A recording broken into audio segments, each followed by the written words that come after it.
Hello friends, Pankaj Bhardwaj YouTube channel में आपका स्वागत है। ये जीओसी फर्स्ट आइसोमेरिज्म यूनिट का सेकंड लेक्चर है, फंक्शनल ग्रुप आइसोमेरिज्म। तो सबसे पहले आप इसका स्नैपशॉट ले लीजिए।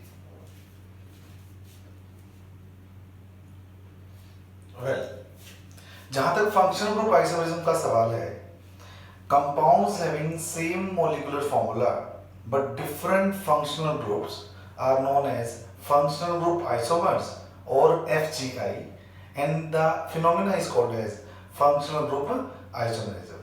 ऐसे दो कंपाउंड्स जिनका मोलिकुलर फॉर्मूला तो सेम होगा लेकिन उन दोनों में फंक्शनल ग्रुप डिफरेंट होंगे, ऐसे कंपाउंड्स को एक दूसरे की FGI कहा जाता है। जैसे कि आप बोर्ड पे देख सकते हैं, फंक्शनल आइसोमेरिज्म का ये चार्ट है जिसमें हमें ये देखना होता है कि किस कंपाउंड का एफजीआई कौन है, यानी कि एफजीआई पेयर्स में होते हैं। अगर हमें एक कंपाउंड गिवन है तो हमें उसका एफजीआई पेयर पता होना चाहिए कौन सा होगा। जैसे मैं बात करूं अल्कोहल एंड ईथर की, तो अल्कोहल एंड ईथर में एक जनरल फॉर्मूला CnH2n+2O से इसको रिप्रेजेंट कर सकते हैं। तो इस फॉर्मूले से अल्कोहल का स्ट्रक्चरल फॉर्मूला भी बन जाएगा और ईथर का भी स्ट्रक्चरल फॉर्मूला बन जाएगा। इसी तरह से एल्डिहाइड कीटोन आपस में शो करते हैं। इस फॉर्मूले से एल्डिहाइड का भी ग्रुप आ जाएगा और कीटोन ग्रुप भी आ जाएगा। इसी तरह से कार्बोक्सिलिक एसिड एंड एस्टर्स, इस फॉर्मूले में एक कार्बोक्सिलिक एसिड की बनने की पॉसिबिलिटी भी है और एस्टर बनने की पॉसिबिलिटी भी है। Fourth, amide and oxime, C double bond O NH2 amide group होता है, डबल बॉन्डेड NOH ऑक्सिम होता है। आप देखेंगे सेम फॉर्मूले से दोनों बन जाते हैं। इसी तरह से cyanides and isocyanides, formula general formula, it is cyanides in which Cn is bonded to carbon, it is isocianides in which NC is bonded to carbon. Sixth, nitro and nitrito, NO2 is called as nitro and ONO is called as nitrito. CnH2n+1 NO2. Similarly, aromatic alcohol, अभी बड़ा interesting है। This OH is not a part of this ring. It is connected through CH2.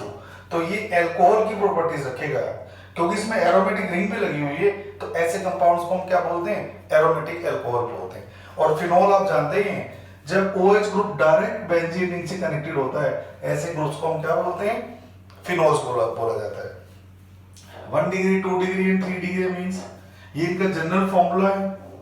Jin compounds में NH2 group होता है वो 1 degree amine है, जिनमें NH और दो तरफ एल्काइल ग्रुप लगे होते हैं वो 2 डिग्री अमीन है, और जिनके अंदर N के तीनों तरफ एल्काइल ग्रुप जुड़े होते हैं वो होते हैं 3 डिग्री अमीन।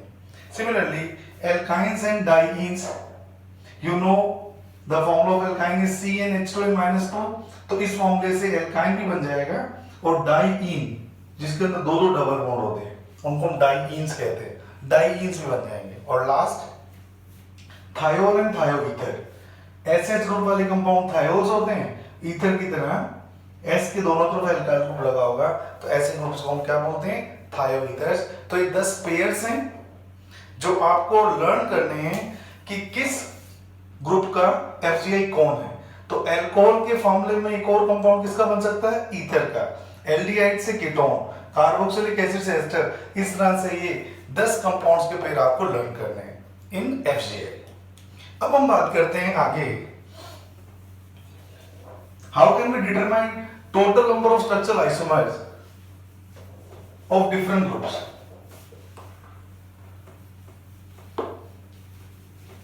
इसकी बात करते हैं।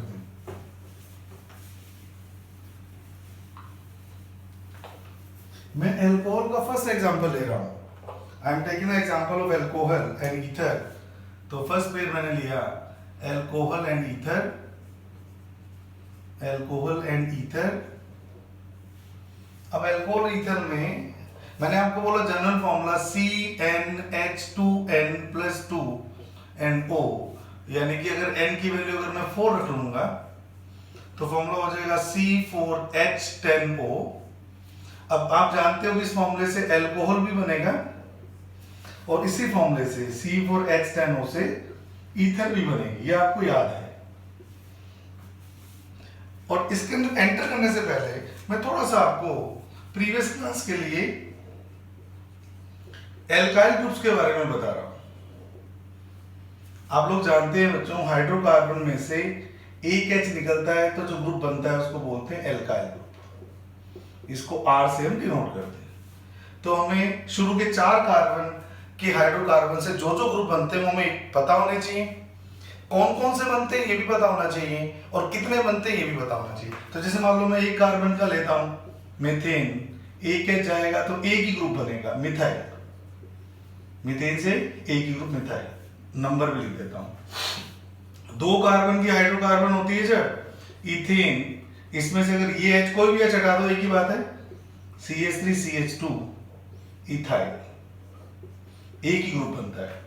थर्ड एग्जांपल, अगर आपके पास हाइड्रोकार्बन है 3 कार्बन की, अगर आपके पास हाइड्रोकार्बन 3 कार्बन की, तो इससे 2 ग्रुप बनते हैं, एन प्रोपाइल एंड आइसोप्रोपाइल। ये एन प्रोपाइल अगर ये वाला H हटाता हूं तो, और अगर ये सेकंड वाला H हटाता हूं तो isopropyl, n propyl and isopropyl, n propyl and isopropyl. तो टोटल कितने ग्रुप बनते हैं? 2। इसी तरह से ये बहुत इंपॉर्टेंट है 4 कार्बन का। 4 कार्बन के हाइड्रोकार्बन के खुद के 2 आइसोमर्स होते हैं। एक को बोलते हैं हम एन ब्यूटेन, इस कंपाउंड का नाम है एन ब्यूटेन, और इसी का दूसरा स्ट्रक्चरल आइसोमर आइसोब्यूटेन, इसी का दूसरा स्ट्रक्चरल आइसोमर आइसोब्यूटेन। अब कैसे कैसे ग्रुप बनेंगे देखिए, ये वाला H हट जाएगा तो एक, ये वाला H हटाऊंगा तो दूसरा, इसको हटाऊंगा तो ये दोनों तो एक जैसे ही हैं, और इसको अगर हटाऊंगा H को तो ये और ये एक जैसे ही, तो एक और दो ग्रुप बनने वाले हैं, CH3 CH2 CH2 CH2 पहला, सेकंड CH3 CH2 CH, इसको बोलते हैं एन ब्यूटाइल, और इसको क्या बोलते हैं? Secondary butyl. इसका नाम है एन ब्यूटाइल, इसका नाम है सेकेंडरी ब्यूटाइल। आपको नेम लर्न करने की इतनी ज्यादा जरूरत नहीं है, बाद में हम देख लेंगे। आपको बस काउंटिंग में आपको याद करवाना चाह रहा हूं, क्योंकि मैं नंबर ऑफ आइसोमर्स निकालने होंगे। जहां तक आइसोब्यूटेन का सवाल है, ये तीनों H तो एक जैसे ही, तो किसी को भी हटाऊंगा एक ही बात है, और एक ये वाला H डिफरेंट है, इसको हटा सकता हूं, तो इससे भी 2 बनेंगे, CH3 CH CH3, एक ये हटा लिया और एक बीच वाला हटा लिया, इस तरह से।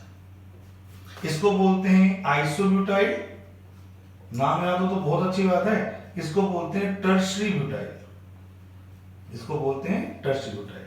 तो टोटल 4 कार्बन की हाइड्रोकार्बन से कितने एल्काइल ग्रुप बनते हैं? 4। एक कार्बन से 1, 2 कार्बन के हाइड्रोकार्बन से भी 1, 3 कार्बन के हाइड्रोकार्बन से 2, और 4 कार्बन के हाइड्रोकार्बन से टोटल 4 एल्काइल ग्रुप बनते हैं। अब हम आइसोमर्स का नंबर निकाल रहे हैं। आपको पता है कितने कार्बन के हाइड्रोकार्बन से कितने ग्रुप बनने वाले हैं? मैं लिख देता हूं, ये हाइड्रोकार्बन है और इससे कितने एल्काइल ग्रुप बनने वाले हैं।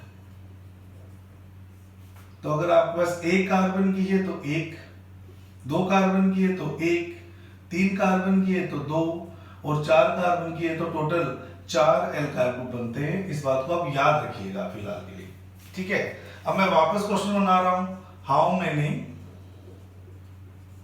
Structural isomers are formed by molecular formula C4H10O। तो ये हमने पहले ही देख लिया था, इससे अल्कोहल भी बनेगा और ईथर भी बनेगा। तो अल्कोहल का जनरल फॉर्मूला होता है ROH। ये किसका जनरल फॉर्मूला होता है? अल्कोहल का। और ईथर्स का जनरल फॉर्मूला होता है, आप जानते हैं, ROR, ठीक है। तो पहले मैं OH से R, अब R की बात करें, कार्बन कितने हैं? 4। तो 4 कार्बन के हाइड्रोकार्बन से कितने एल्काइल ग्रुप बनते हैं? 4। और क्योंकि ये दोनों मिला के अगर 4 होंगे, इधर R और ये R, टोटल 4 कार्बन होंगे, तो कैसे डिस्ट्रीब्यूट कर सकता हूँ? 1+3 भी कर सकता हूँ बच्चों, 2+2 भी कर सकता हूँ। कोई बच्चा सोच रहा होगा 3+1 क्यों नहीं कर रहे सर? 3+1 और 1+3 की बात होती है। कई लोग ऐसे भी सोच लेते हैं कि 4+0 क्यों नहीं कर रहे सर? अगर एक तरफ 0 हो जाएगा तो ईथर रहेगा ही नहीं, इसलिए हमारे पास दो ही पॉसिबिलिटी है कि एक कार्बन वाला ग्रुप इधर हो और 3 वाला उधर हो, या 2 वाला इधर हो और 2 वाला उधर हो। हम बना के देखते हैं। 4 कैसे? मैंने आपको बोल दिया, 4 कार्बन के हाइड्रोकार्बन से 4 अल्काइल ग्रुप बनते हैं, N-butyl, secondary butyl, isobutyl and tertiary butyl. तो हम कैसे बनाएंगे? 1 2 3 4, ये एन-ब्यूटाइल हो गया, ये सेकेंडरी ब्यूटाइल हो गया, ये आइसोब्यूटाइल हो गया, और ये आपका टर्शियरी ब्यूटाइल हो गया। तो 4 एल्कोहल बन गए, N-butyl alcohol, secondary butyl alcohol, isobutyl alcohol and tertiary butyl alcohol. और इन दोनों को देखो बच्चा, एक तरफ एक ग्रुप कर दो एक कार्बन का, और दूसरी तरफ 3 कार्बन के। अब आप जानते हो 3 कार्बन के ग्रुप से 2 अल्काइल ग्रुप बनते हैं, कौन कौन से? एन और आइसो, ठीक है। तो आप देखना राइट साइड में 3 कार्बन के मैंने एन भी ले लिया, एन प्रोपाइल भी ले लिया, और 3 कार्बन का मैंने आइसो प्रोपाइल भी ले लिया। तो फर्स्ट कैटेगरी में, इस फर्स्ट डिस्ट्रीब्यूशन में हमारे पास 2 कंपाउंड आएंगे, और इस डिस्ट्रीब्यूशन में हमारे पास केवल एक कंपाउंड आएगा। कौन सा आएगा? जिसमें दोनों तरफ 2-2 कार्बन कंटेनिंग ग्रुप लगे होंगे। तो कितने ईथर आइसोमर्स बनेंगे? 3। तो 4+3 total 7 isomers are there excluding stereo isomers. Total कितने आइसोमर्स बन जाएंगे? 7 आइसोमर्स बन जाएंगे। इस तरह से हमें एल्काइल ग्रुप का नंबर याद होगा तो हम स्ट्रक्चरल आइसोमर्स को बड़े आराम से निकाल सकते हैं। एक और क्वेश्चन देखते हैं बच्चों। हमें दिया हुआ है how many amides are possible, how many amides are possible, how many amides are possible, how many amides are possible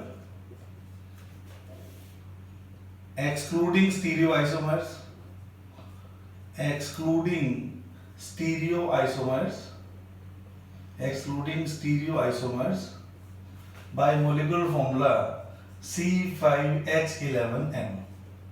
हमने अभी बताया था आपको एमाइड्स का फॉर्मूला होता है CnH2n+1 और NO होता है। आइए इसको करते हैं। मैं एमाइड के बारे में थोड़ा सा आपको बता रहा हूँ। एमाइड ग्रुप ये होता है बच्चों, आप लोगों ने तो क्या ऐसे सुना होगा ये वाला ग्रुप ना, हालांकि ये प्राइमरी एमाइड होता है। एमाइड 3 टाइप के होते हैं बेटे, एक को बोलते हैं 1 डिग्री एमाइड जिसमें NH2 ग्रुप आता है, एक को बोलते हैं 2 डिग्री एमाइड जिसमें एक तरफ तो H होता है, R, आप मुझे मान लीजिए एक R यहाँ है, यहाँ R तो होगा, यहाँ R डैश कर दीजिए, ठीक है ना। ये 3 डिग्री एमाइड, और 3 डिग्री एमाइड में क्या होगा? 3 डिग्री एमाइड में N के साथ 2 डिफरेंट एल्काइल ग्रुप या सेम एल्काइल ग्रुप भी लगे हो सकते हैं। तो ये एमाइड 3 टाइप के होते हैं, 1 डिग्री, 2 डिग्री, 3 डिग्री। अब हमें सारे पॉसिबल एमाइड्स बनाने हैं तो मुझे सारे लेने पड़ेंगे, 1 डिग्री भी, 2 डिग्री भी और 3 डिग्री भी। तो आइए देखते हैं, पहले इसकी काउंटिंग सीखते हैं ट्रिक से, फिर हम इसको बना बना के भी देखने वाले हैं। ध्यान से सुनिएगा मेरी बात। तो अगर मैं एमाइड की बात करता हूं तो जैसे कि मैंने बोला, ये मैंने इसका एक जनरल फॉर्मूला लिख दिया। इन दोनों वैलेंसीज की जगह पर H भी हो सकता है और R भी हो सकता है। अभी आपने देखा, अगर यहां X कार्बन का ग्रुप, यहां Y carbon containing alkyl group और यहां Z carbon containing alkyl group है, Y और Z को मिलाकर मैं बोल देता हूं Q, ऐसे। तो X और Q, अभी मान लो X कार्बन इसके लिए बोल रहा हूं और इस तरफ के लिए CO के साथ वाले के लिए, और इन दोनों को जोड़ के Y और Z को जोड़ के मैं क्या बोल रहा हूं? Q बोल रहा हूं। आपको सर क्या मतलब है इसका? इसका मतलब ये है बच्चों, ध्यान से देखिएगा।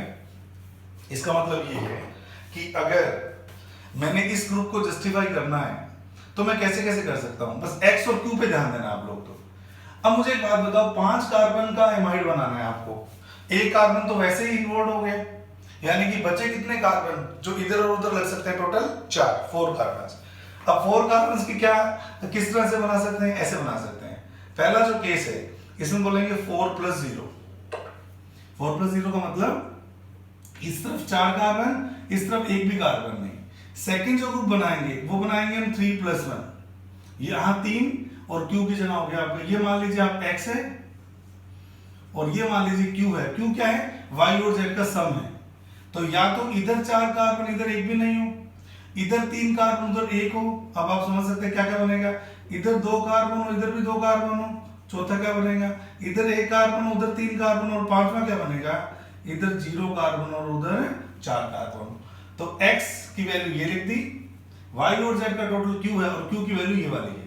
तो मेरे को इतनी कैटेगरी में जाके देखना पड़ेगा कि टोटल नंबर आइसोमर्स कितने बनने वाले हैं। अब जरा एक एक करके बात करते हैं। पहले मैं इस ग्रुप को ले रहा हूं 4 + 1। सोचो अगर x की वैल्यू 4 है तो ये तो डायरेक्ट ही हो गया। टोटल कितने अल्काइल ग्रुप बनते हैं, 4 कार्बन से 4, तो कंपाउंड में कितने बनेंगे, 4। फर्स्ट में आ जाएगा 4। सेकंड में देखिए आप लोग, सेकंड में 3 + 1। अब आप मुझे बताइए, अगर इधर 3 कार्बन है और इधर एक ही कार्बन है, अब ये 1 है इसकी वैल्यू, तो ये एक 0 होगा और एक 1 होगा। तो y भी 0 हो सकता है, z 1 हो सकता है, उल्टा भी सही है, y 1 हो सकता है और z क्या हो सकता है, 0। मुझे पता है जब 3 कार्बन लगे होंगे तो उनकी कितनी पॉसिबिलिटी बताई हुई मैंने आपको, 2। एक कार्बन होगा तो पॉसिबिलिटी 1, 2 कार्बन होगा तो पॉसिबिलिटी 1, 3 कार्बन होगा तो पॉसिबिलिटी 2, 4 कार्बन होंगे तो पॉसिबिलिटी कितनी होती है, 4। तो 2 कंपाउंड बन जाएंगे। इसकी एक ही पॉसिबिलिटी है तो एक ही कंपाउंड बनेगा।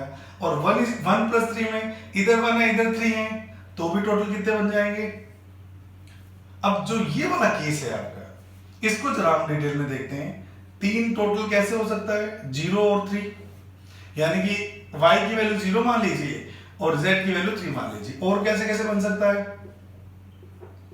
1 and 2। और कैसे कैसे बन सकता है, 2 and 1। ये दोनों तो सेम है।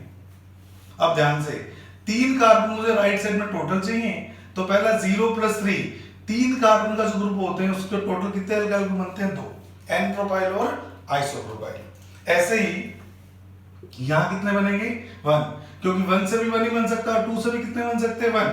तो टोटल कितने ग्रुप बनेंगे इसमें, 3। अब हम बात करते हैं इसकी। इस केस में जो आपका 0 + 4 है, ये सबसे इंटरेस्टिंग केस है। 0 + 4 हो सकता है, 1 + 3 हो सकता है, 2 + 2 हो सकता है। बस अगर मैं कहता हूं 3 + 1, तो ये 3 + 1 और ये 3 + 1 तो एक ही बात है। अब ध्यान से सुनिएगा, 0 इसकी वैल्यू 0 तो NH हो गया, और Z की वैल्यू अगर 4 हो जाए तो कितने ग्रुप बन सकते हैं 4 से, अभी मैंने आपको याद कराया था 4।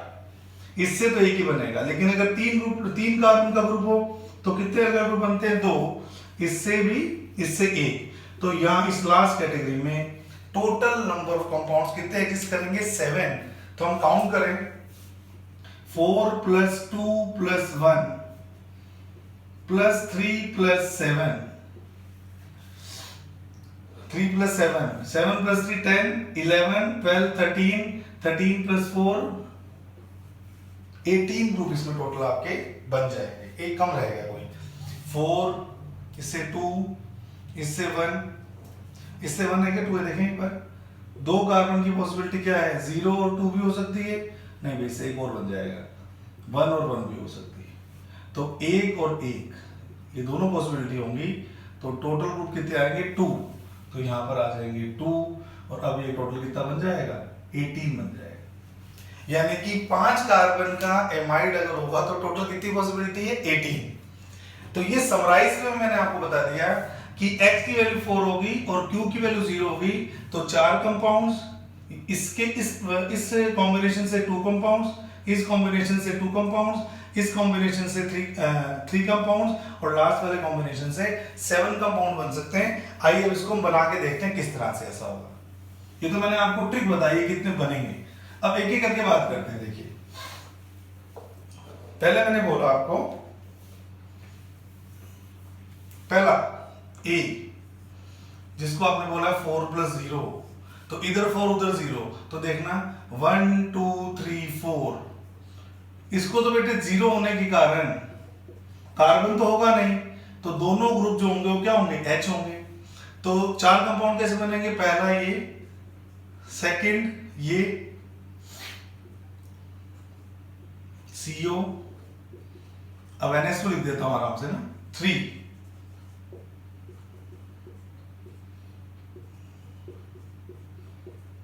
आइसोब्यूटाइल वाला एंड 4 टर्शी ब्यूटाइल वाला, 4 टर्शी, 4 ये हो गए NH2। फिर हम बात करेंगे पांचवें की। अब एक कैटेगरी आपकी पूरी हो गई है, पांचवें जो कंपाउंड होगा कौन सा होगा, 3+1 का। अब 3 में कौन कौन सी पॉसिबिलिटी आप जानते ही हो, 3+1 बोला है ना, तो CONHCH3, या ऐसे लिख देता हूं। अब ठीक, ये 3+1 का केस है, तो 1 कार्बन तो मुझे करना पड़ेगा ना इधर ऐसे। अब 3 में कौन कौन से बनेंगे, एक तो N और एक आइसो, ऐसे NCH3H, 6 कंपाउंड। फिर हम बात करते हैं 7 की, ये कैटेगरी पूरी हो गई। अब मेरी कैटेगरी आ गई 2+2। अब 2 कैटेगरी में लेफ्ट साइड में तो एक ही ग्रुप बन सकता है, लेकिन राइट साइड में मेरे पास क्या पॉसिबिलिटी है, 2+0 की, तो ये होता है बेटे 2+0, CH2 CH3 और ये H, ये 2 और ये 0, या 1+1 भी हो सकता था, और अगर 1+1 होता तो ये क्या होता, CH3 एंड CH3 ऐसे। तो ये 7 नंबर हो गया और ये 8 नंबर हो गया, 9, ये कैटेगरी भी आपकी पूरी हो गई 2+4 से। 1+3 में आपके 2 बन गए, ठीक है, 2+2 में भी आपके 2 बन गए, यहां भी आपके 2 बन गए, 7 8 9 10। अब मैं बात कर रहा हूं 11th केस की। 11th केस में क्या होगा, एक जगह 3 बनने चाहिए थे, देखो कहां बनेंगे 3, यहाँ पे 2 बनेंगे, इसके 2 बनेंगे, 3+1 में 2 बनेंगे, पहले वाले में 4 बनेंगे, 6 7 8, और इसमें बनेंगे आपके टोटल इतने। तो ये हो गया N प्रोपाइल, ये हो गया आइसोप्रोपाइल। 3 के अंदर हमने 0+3 भी कर लिया, 1+2 भी कर लेंगे। हाँ, ये तो 3 वाला हो ना, 1+2 भी तो बनेगा ऐसे, ये 1 और ये 1+2 है ना, 1+2, ठीक है। 11 कंपाउंड तो बन गए। अब लास्ट कैटेगरी आने वाली है अपनी, इसको नोट कर लीजिए। लास्ट कैटेगरी आएगी मेरी 12 to 18, और वो कौन सा होगा सिस्टम, 0+4 वाला होगा बच्चों, वो सिस्टम होगा 0+4 वाला। देखिए 12 नंबर, अब मैं 0+4 कैटेगरी में आ गया हूं। 0 में भी एमाइड बनता है ना, देखो ये रहा, ये 0, H है, C है ही नहीं यहाँ पर। अब 4 जो कैटेगरी है 4 वाली, अब 4 में 4+0 भी हो सकता है, और जब 4 इसको तो H मान लो, और यहां 4 की पॉसिबिलिटी एक ये रही,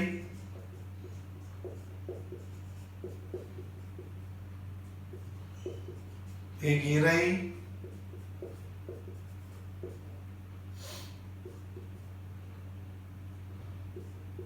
एक ये रही, एक ये रही, वही 4 वाले ग्रुप जो मैंने आपको सिखाया मैंने। तो ये हो गया 12, ये हो गया 13, ये हो गया 14, और ये हो गया 15। ये तो 4 की पॉसिबिलिटी है। अब 4 की पॉसिबिलिटी में 4 0, देखो सब इस एक तरफ 4 है और एक तरफ 0 है, एक तरफ 4 है एक तरफ 0 है, एक तरफ 4 है एक तरफ 0 है। अब 3+1 की पॉसिबिलिटी, 3+1 की पॉसिबिलिटी में अब 3 कार्बन के ग्रुप, तो अब यहाँ 1 करना है ना, तो एक कार्बन यहाँ पे रखना पड़ेगा, तो ये पॉसिबिलिटी 2 होती है 3 कार्बन के ग्रुप की।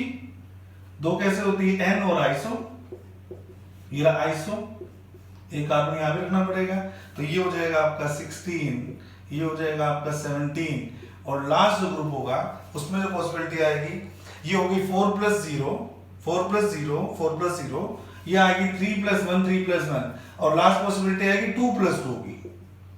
तो जब 2+2 की पॉसिबिलिटी आएगी तो यहाँ भी 2 और यहाँ भी 2, इस तरह से टोटल 18 आइसोमर्स आपके 5 कार्बन वाली एमाइड्स के बन जाएंगे। तो ये आपकी आज की क्लास है, इसको बार बार सुनिए, देखिए ये कॉन्सेप्ट आपके क्लियर होता है कि अगली क्लासेस में मैं नई टॉपिक के साथ आपके सामने आऊँगा। Thank you so much.